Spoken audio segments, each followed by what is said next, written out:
నేల నుండి నిర్మించి ఆదాము వాటికి ఏ పేరు పెట్టునో చూచుటకు అతని యొద్దకు వాటిని రప్పించెను. జీవము గల ప్రతి దానికి ఆదాము ఏ పేరు పెట్టినో ఆ పేరు దానికి కలిగెను. అప్పుడు ఆదాము సమస్త పశువులకును ఆకాశ పక్షులకును సమస్త భూజంతువులకును పేర్లు పెట్టెను. అయినను ఆదామునకు సాటి అయిన సహాయము అతనికి లేకపోయాను. ఆది కాండంలో ఆదాము నుంచి ఆదాముకు దేవుడు పేరు పెట్టిండు, ఆదాముకు కానీ అవ్వకు కానీ. ఆ తర్వాత వచ్చే వాళ్ళందరికీ కూడా భూమి మీద వచ్చిన సకల జీవాలకు సకల వన్యప్రాణాలకు వన్యప్రాణులు, అడవిలో ఉండేటువంటి కడుగ మృగాలు కానీ వన్యప్రాణులు కానీ, భూమి మీద పాకు మరి సర్పాలకు కానీ చేపలకు కానీ మనుషులకు ఆకాశంలో ఎగురు పక్షులకు కానీ ఎవరు పేరు పెట్టారంటే ఆదాం గారు పేరు పెట్టినట్టు. ఇప్పుడు మనం చూసే అడవిలో ఉన్నటువంటి చెట్లకు కూడా ఆదాం గారే పేరు పెట్టారు. ఆదాం గారు ఏ పేరు పెట్టిండో ఆ పేర్లన్నీ కూడా మనం పిలుస్తూ ఉన్నాం. అలాగా ఆదాము నుంచి మనం పేర్లు పిలుపు అనేది దేవుడు కలిగించాడు. అందుకే ఇక్కడ నవ్వు రాకముందు ఏమైందంటే భూమి మీద ఉగ్రత కలిగి ఉంది. ఒప్పెన్నలాగా ఒక సునామీ లాగా వస్తూ భూమి మీద దహిస్తూ వచ్చింది. నవ్వు పేరుతో అక్కడ ఏమొచ్చిందంట, నెమ్మది కలిగిందట. అలాగే కుటుంబంలో చిన్న కుమారుడు శాశ్విక్ అనగా శాశ్వత్ అంటే శాశ్వతమైన తన జీవిత కాలం తను ప్రభువుకి దగ్గరగా ఉండడానికి శాశ్వత్ పాలుగా మరి వాళ్ళ తల్లిదండ్రి అలాగే కుటుంబ సభ్యులందరూ చేరి యెహోవా నామమున మరి నామకరణం చేసి ఉండగా ఆ పేరులో ఆ అభిషేకం ఏదైతే పేరు తండ్రి కుమార త్రియేక నామంలో నామకరణం చేస్తున్నామో ఆ పేరులో ఒక అభిషేకం మరి సంచరించి అతని ఎదుగుదలలోను అతను చదువులలోను అతని ఆటపాటలలోను కూడా దేవుని కృప తోడై ఉండునట్లుగా మనం అనుదినం ప్రార్థనలో జ్ఞాపకం చేసుకోవాలని మనం చేస్తూ ఉన్నాను. ఇంకొకటి మోషే చూద్దాం. మోషే కూడా ఏమైనాడు ఇక్కడ, మోషేను కూడా ప్రభువే పేరు పెట్టినట్టుగా నిర్గమకాండంలో చూస్తే మనకు అర్థమవుతుంది. నిర్గమకాండం 1వ అధ్యాయంలోనే ప్రభు పేరు పెట్టినట్టుగా మనం చూస్తూ ఉన్నాం.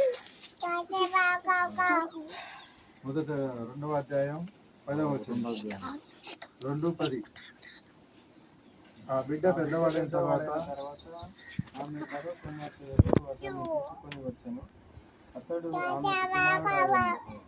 ఆమె నీటిలో నుండి ఇతన్ని తీసుకునని చెప్పి అతనికి మోషే అను పేరు పెట్టాను. మత్తయి సువార్తలో కూడా యేసు ప్రభు గురించి కూడా చెప్పబడింది. యేసు అని పేరు మీరు ఈ విధంగా పెట్టాలని మత్తయి సువార్త 1వ అధ్యాయంలో కూడా మనం చూడవచ్చు.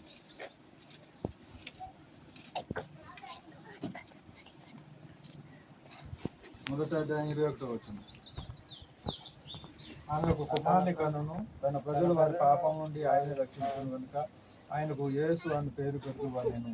యేసు అనే శబ్దం రక్షకుడు అనే అర్థం. తర్వాత ఏమంటాడు, ఇమ్మానుయేలు అని పేరు కూడా దానికి పేరు ఉంటుంది. దానికి దేవుడు తోడై ఉండును అనే పేరు కూడా మనం చూస్తాం.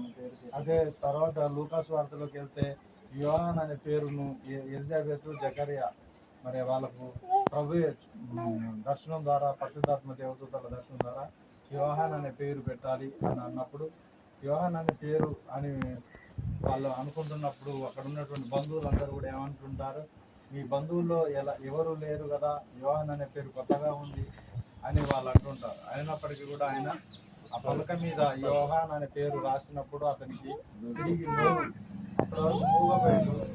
ఆ దర్శనం వచ్చిన కాడి నుంచి దేవుడు మూగపరిచాడు. ఎప్పుడైతే దేవుడు మరి ఈ యొక్క జకరియా గారు ఆ పలక తీసుకొని పలక మీద యోహాన్ అనే పేరు రాసిండు, అప్పుడు అతనికి తిరిగి నోరు కలిగినట్టుగా కూడా మనం చూస్తూ ఉన్నాం. పేర్లు అనేవి ఈరోజు తల్లిదండ్రిగా మీరు లేదా మేము తాతగా మేము లేదా బంధువులుగా మనందరం కూడి పెట్టుకునేటువంటి పేర్లు ఏం కాదు. ఆ రోజులో నుంచి చిరకాలం ఆదాం కాలం నుంచే ఈ పేరుల మరి ఒడంబడిక అనేది దేవుడి ఏర్పాటులో కలిగినది, దేవుడు ఏర్పరిచినటువంటిది. అందరం కూడా పిలవడానికి ఆ మనిషిని ఆ పిల్లవాడిని పిలవడానికి, తిరిగి తన ఎదుగుదలలో తన స్నేహితులు పిలవడానికి, తన తోటి వారు పిలవడానికి, అందరు పిలవడానికి ఒక పేరు అవసరం కనుక ఆ పేరుని మరి దేవుడు మన చేత ప్రేరేపించి ఆమెకి ఎప్పుడో నుంచో ప్రేరేపించబడి ఆ యొక్క పేరును శాశ్వత పాలుగా మరి ఈరోజు బయటికి వెలువడింది.